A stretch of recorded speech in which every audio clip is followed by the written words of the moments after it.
बघा विद्यार्थी मित्रांनो, तुम्हाला खेळ आवडतात ना? बघा आज आपण खेळामधून गणित या ठिकाणी शिकणार आहोत. बघा ज्याप्रमाणे एखाद्या झाडाचे भाग असतात, अवयव असतात, त्याप्रमाणे आपल्या वर्तुळाचे देखील भाग असतात. तुम्हाला माहिती आहेत का? तर मग आज आपण खेळामधून वर्तुळाचे भाग शिकणार आहोत. मग शिकायचे? चला तर या ठिकाणी आपण बघूया वर्तुळाचे भाग. चला आता मला सांगा, हे काय आहे समोर काढलेलं? वैष्णव समोर काय आहे हे काढलेलं समोर? हे आहे वर्तुळ. आणि मी वर्तुळाच्या मध्यभागी एक बिंदू काढतो.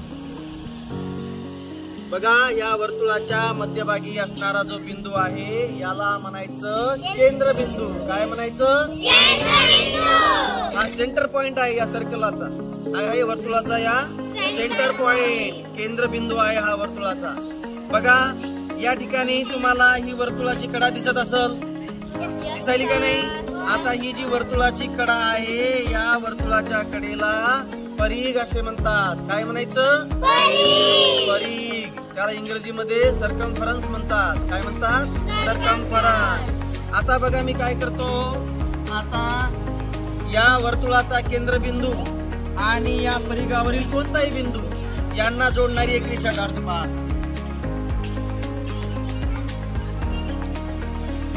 आता बघा, हा वर्तुळाचा केंद्रबिंदू आणि या परिघावरील एक बिंदू यांना जोडणारा जो रेषाखंड आहे याला म्हणतात त्रिज्या. काय म्हणतात? त्याला इंग्रजीमध्ये रेडियस म्हणतात. काय म्हणतात?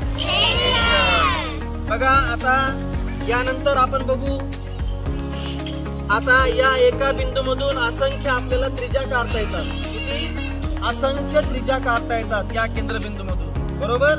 आता बघा या ठिकाणी मी काय करतो, आता या ठिकाणी या बिंदू मधून, केंद्रबिंदू मधून अजून या परिघावरचा एक बिंदू या ठिकाणी मी असा हा रेषाखंड काढतो. ही एक सुद्धा त्रिज्या झाली. काय झाली? त्रिज्या. बघा या दोन त्रिज्या मी काढल्यात का नाही? बरोबर. या केंद्रबिंदू पासून या परिघावरच्या बिंदू पर्यंत आणि या केंद्रबिंदू पासून त्या परिघावरच्या बिंदू पर्यंत. आता कसा असतो? आता जी रेषा वर्तुळाच्या केंद्रबिंदू मधून जाते आणि त्या वर्तुळाचे दोन समान भाग करते अशा रेषाखंडाला वर्तुळाचा व्यास म्हणतात. काय म्हणतात? आता बघा त्यानंतर आपण तुम्हाला मी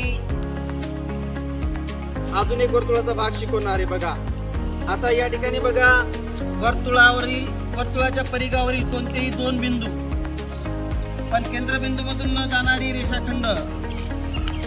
बघा केंद्रबिंदू मधून गेली का ही रेषाखंड? मग बघा परिघावरील कोणतेही दोन बिंदू यांना जोडणारा जो रेषाखंड आहे या रेषाखंडाला वर्तुळाची जीवा म्हणायचं. काय म्हणायचं? जीवा. वर्तुळाची जीवा. बघा या रेषाखंडामुळे दोन सारखे भाग व्हायचे का? नाही, कारण ती वर्तुळाच्या केंद्रबिंदू मधून जात नाही. अशा या रेषाखंडाला जीवा म्हणायचं, बरोबर? आता बघा मी आता वर्तुळाची एक या रेषेला म्हणायचं स्पर्शिका. काय म्हणायचं? ही काय झाली? वर्तुळाची स्पर्शिका. काय झाली? बघा अशा प्रकारे खेळामधून गणित आपण या ठिकाणी शिकू शकतो. तुम्हाला वर्तुळाचे भाग समजले? बघा कोणते कोणते वर्तुळाचे भाग? परिघ. वर्तुळाचा जो परिघ जी कडा आहे त्या कडेला वर्तुळाचा परिघ म्हणतात.